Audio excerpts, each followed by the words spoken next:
It wasn't, it's based on what we've been going over specifically in 1.6, but in the book, they don't solve for y. They just give you the answer once you substitute your yx. Yeah, or the your answers, dx. you mean? Yeah, in the back. So what are you looking for? Are you looking for a solve, like a solve y, or are you just If looking you for can, a now solve? here's the thing, yeah, so there's many different versions that the function could look like when you stop simplifying. If you Right. can, and this is the guide I'm gonna go by when I'm grading. If you can fairly reasonably solve for y explicitly as a function of x, then do that.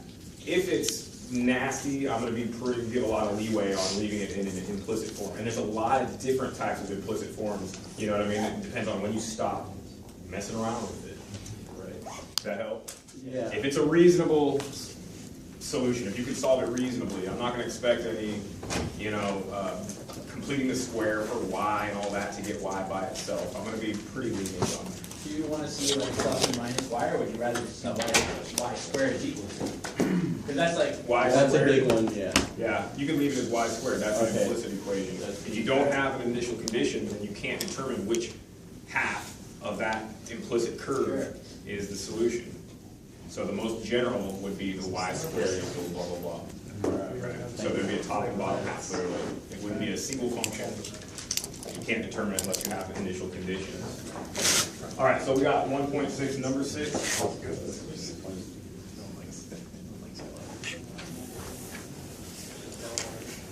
All right, so 1.6, yeah, there's a hodgepodge of different types of methods to go about solving these. 1.66. X plus 2y prime equals y.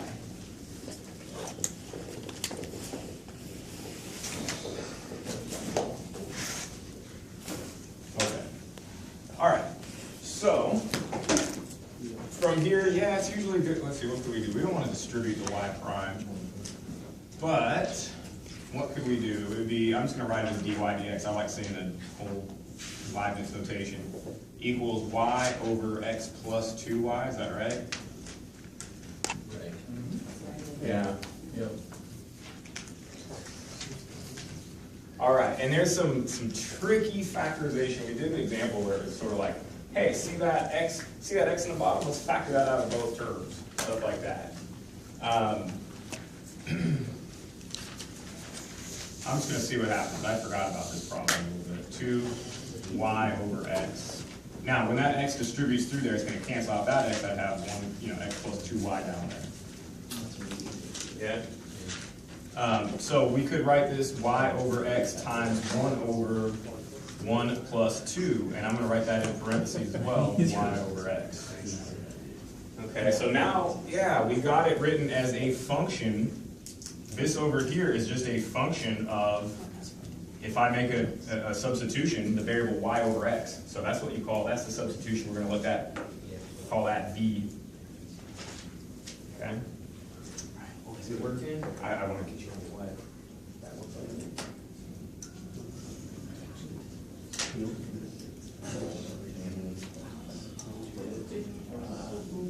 Yeah.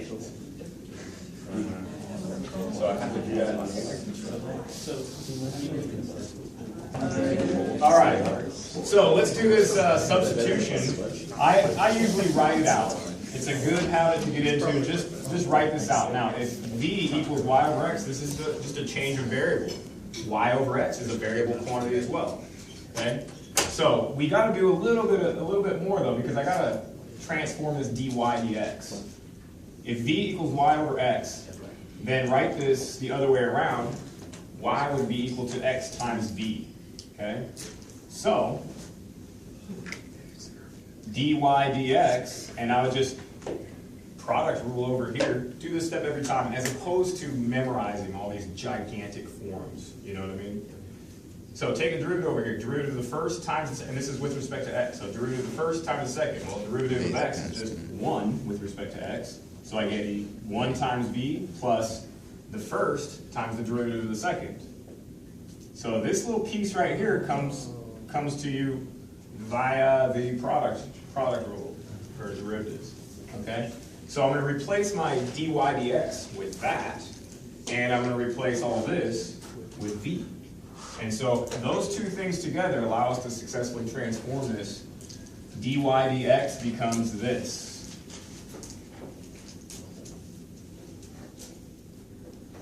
equals, and then all of this stuff, v, and I can put that up top, it doesn't matter, no, it doesn't matter.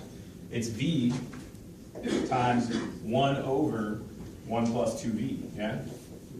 So now it's transformed, and the idea, the hope behind it is that once it's transformed, it's something that we can handle, either separable or linear in v, and we can handle it, we have a method to handle that as well. So that's the sort of the reasoning behind this. All right. So I'm going to get rid of that v over the other side. We have x dv dx equals, I'm going to put this up top, v over 1 plus 2v minus v. Yeah, you can do a common denominator or multiply both sides by 1 plus 2v. It'd be equivalent. Yeah? Should we do the common denominator approach? I need a 1 plus 2v down here. Yeah, you get the same thing. It's equivalent. All right, so we got x dv dx equals v, and I'm going to put this all in the numerator, minus v. Oh, that's nice. Minus, and then when that v is over there, it's going to be minus 2v squared. Is that right? Mm-hmm. All over 1 plus 2v. Those knock each other out. And this one becomes separable.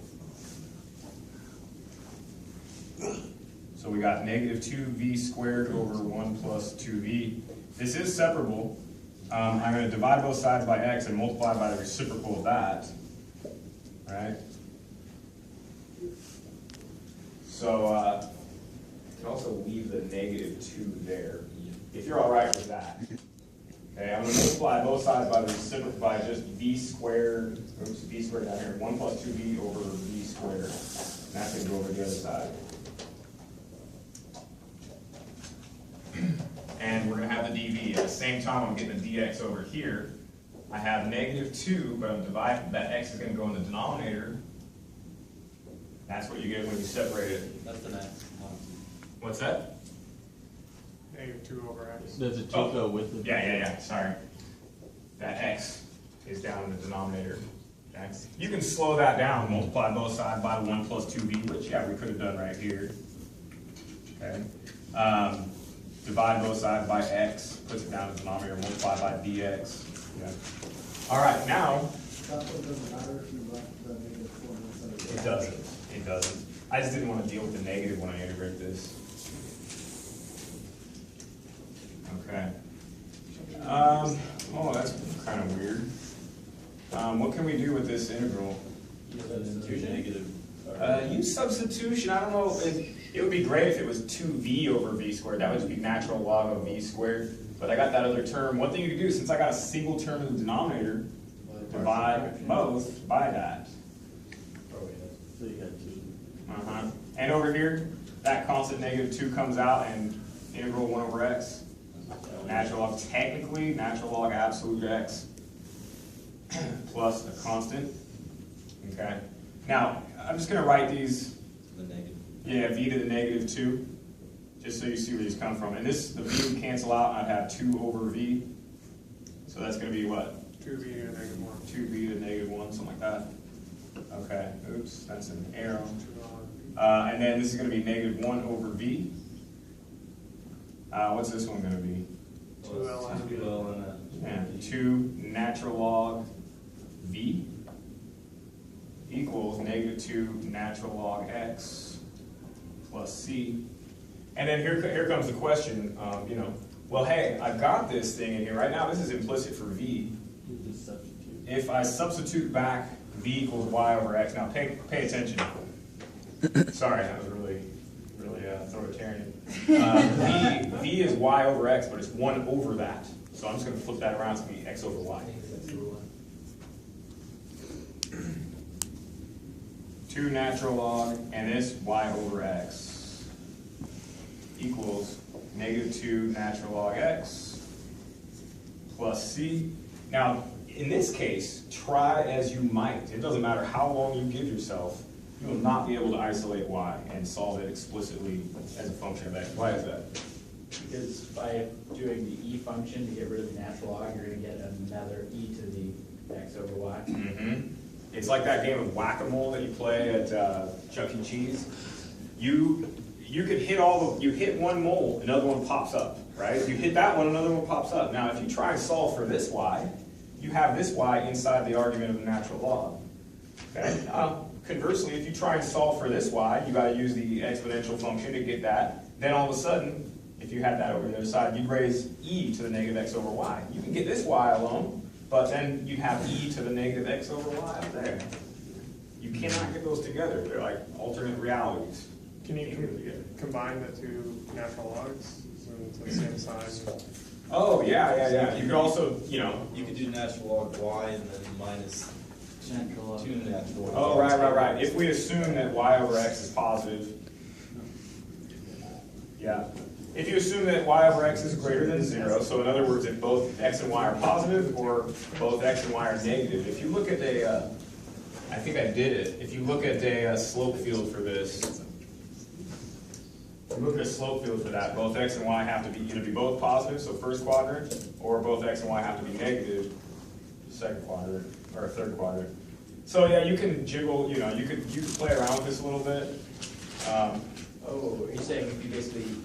I think you might be able to natural log x's. If you drop the absolute values and use the log of a ratio property, you have a 2 natural log. minus 2 natural log x. You got a minus 2 natural log x over there, so you could fiddle around with that, and some things might drop It out. would cancel. You still wouldn't be able to solve for y, though. Could you solve for x though?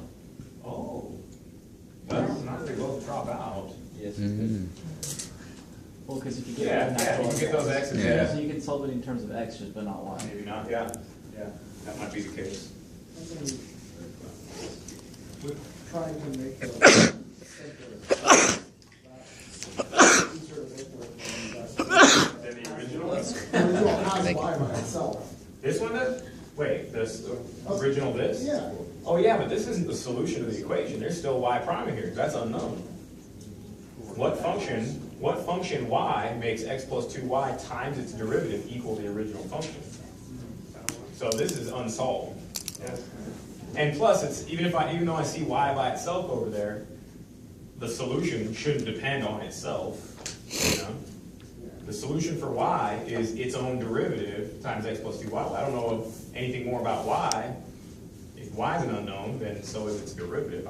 This is not a solution. This is the original equation, differential equation. Yeah, and you had a question? So if something comes up where you have the ability to solve explicitly for x, is it worth it to solve for that? If it's reasonable calculation, if it's reasonable. I wouldn't spend 2 hours to do something to get something very incredibly massive, If you did that up on Maple, well, I would think, Maple can't solve that for y, but it can't. It's not an analytic equation. You wanna ask me what happened? Yeah, you could try it, it might come up with some really weird other stuff. So depending on what system you use, the form of the solution might look different. It depends on where they stop, how much they do. Sure. Okay. Yeah. Okay. Like that, we're okay with this. Yeah, if you like it like that, that's fine. I did this one twice, actually, because, and I did it the first way, I did it like this, but it was really unsatisfying. So the second time I did it, I ended up dividing both sides by y, which gives me x plus 2y over y times y prime equals 1. And Wait, then times so- y prime, this original equation? Yeah, Oh, okay. and then it gives me a prettier solution at the end. I don't know if it's correct or not, so I'm gonna ask you about that later. I feel like we're spending too much time on this.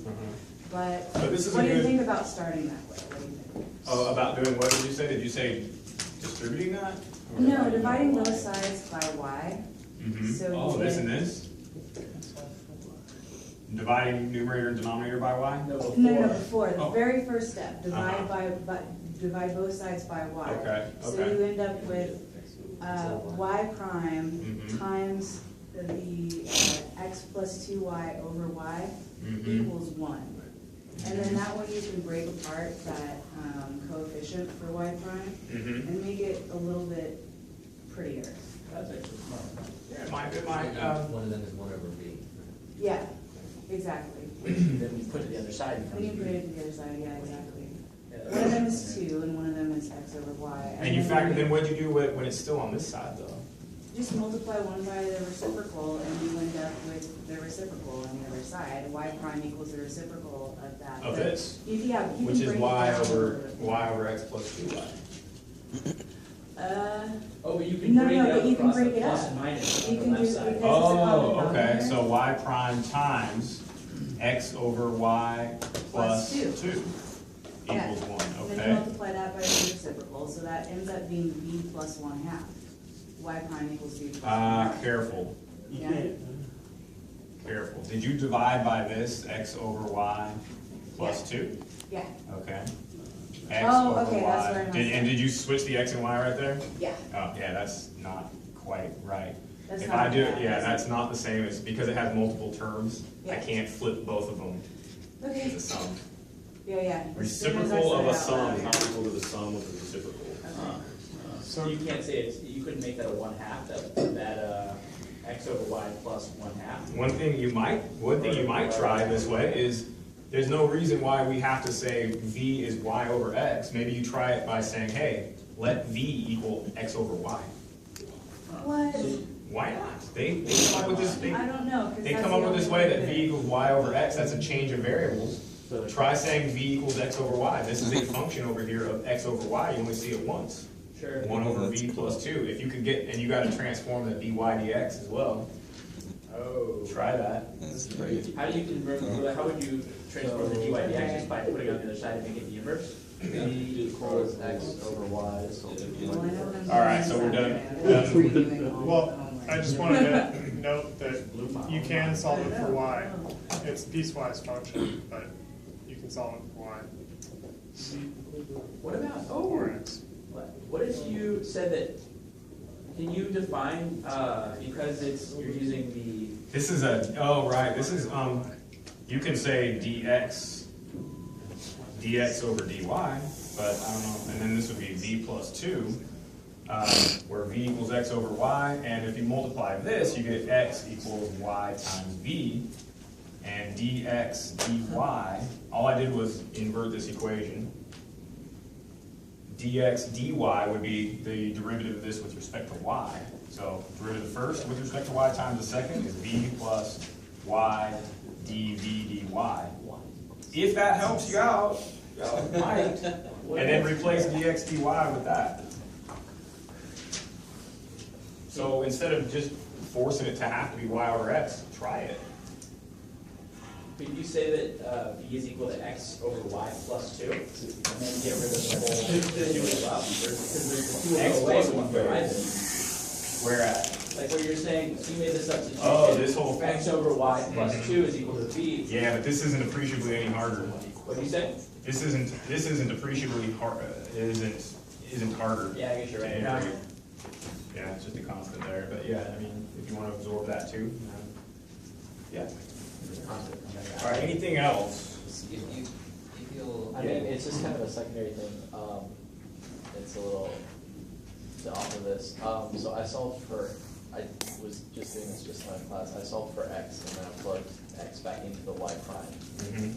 And that let me put it in terms of.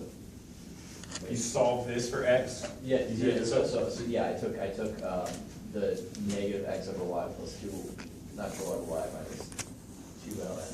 Oh, the solution we had earlier? Yeah, yeah, yeah. Implicit Yeah. equation? Uh-huh. And then I plugged it back in and, oh, I did not, never mind. If you the theory is, of course, that if you differentiate that big thing, you could implicitly differentiate it. Right. Maybe, I don't know if you could even solve that for dy dx, that's the problem. If you put it here, it should satisfy, well, but then you got this too.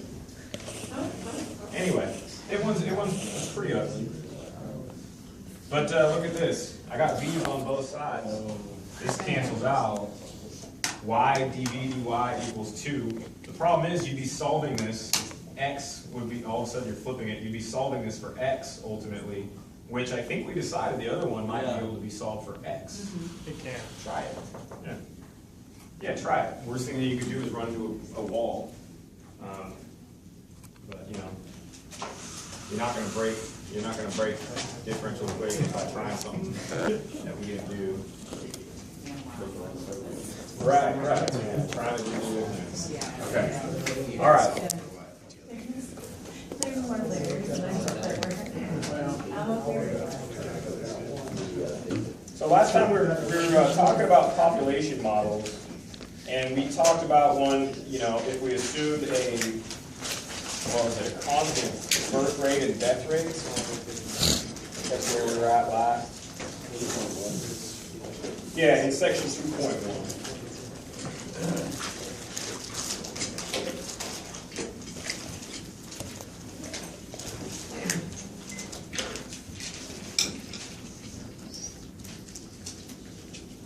All right, so today is Tuesday.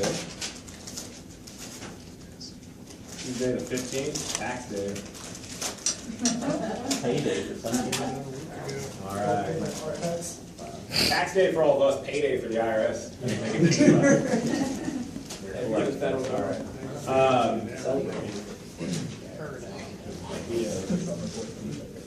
Wait for the last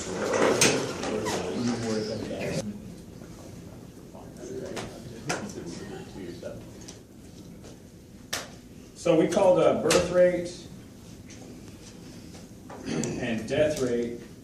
They use, that's like a little gamma. I just call it a curly S. Same thing. All right, times P. All right, and that was if birth rate and death rate are constant.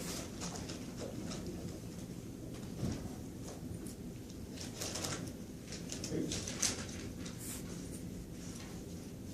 Oh, that's an and. There we go.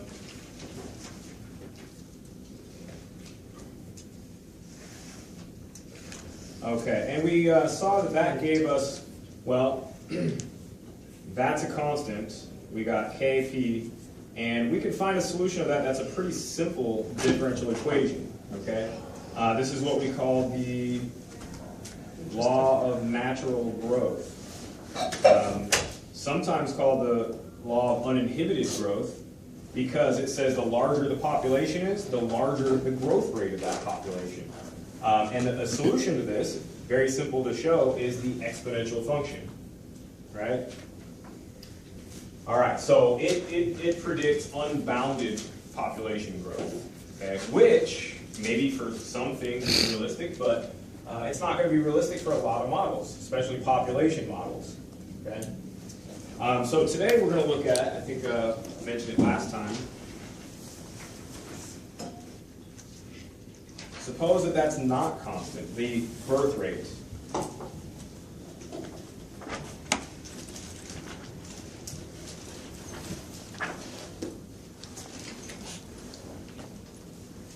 Okay, so suppose the birth rate is not constant. We're not going to deviate very far from these assumptions though. We're going to take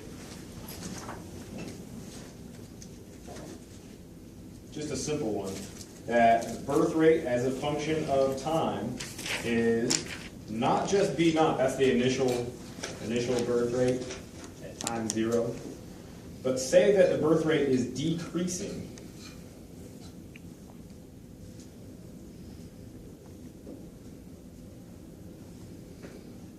And this would be linear with respect to population, okay? So the larger the population is, the more the birth rate decreases.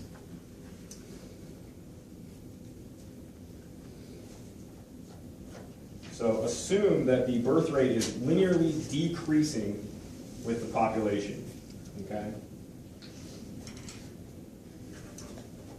Then we can change this up a little bit, birth rate minus death rate. Now, birth rate not constant, B naught minus, or beta naught, P minus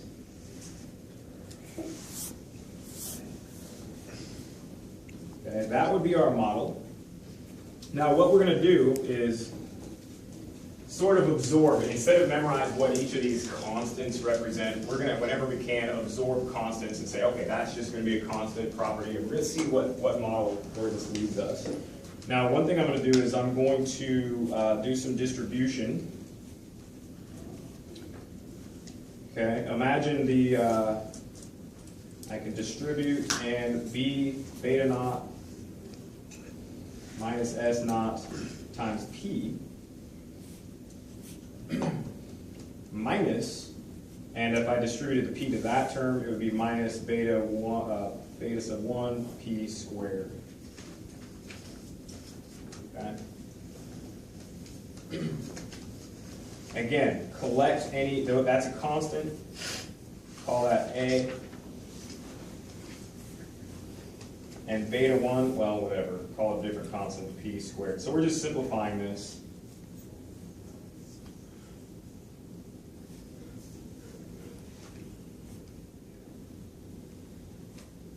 Okay, these are constants. Okay. Now there's a p that could be factored out of both of those, obviously, like it was there. But I'm going to factor p. And if I did, I'd have a minus bp. I'm also going to factor the b out with it, that little trick. And this is going to be then a over b minus p. Okay. So we're just sort of generally massaging this thing, and anytime we see constants, we're renaming it something else. Okay. Interesting setup. All right. So constant, and this also is a constant, and we're just going to call that m minus p. Okay. Again, where k is just equal to that little b. And m is that a over b. Okay, this is a form of what's called the logistic model. Okay, you're not going to be asked to memorize this original form, okay, but this is the assumption that leads to it. This is one form of the logistic growth model.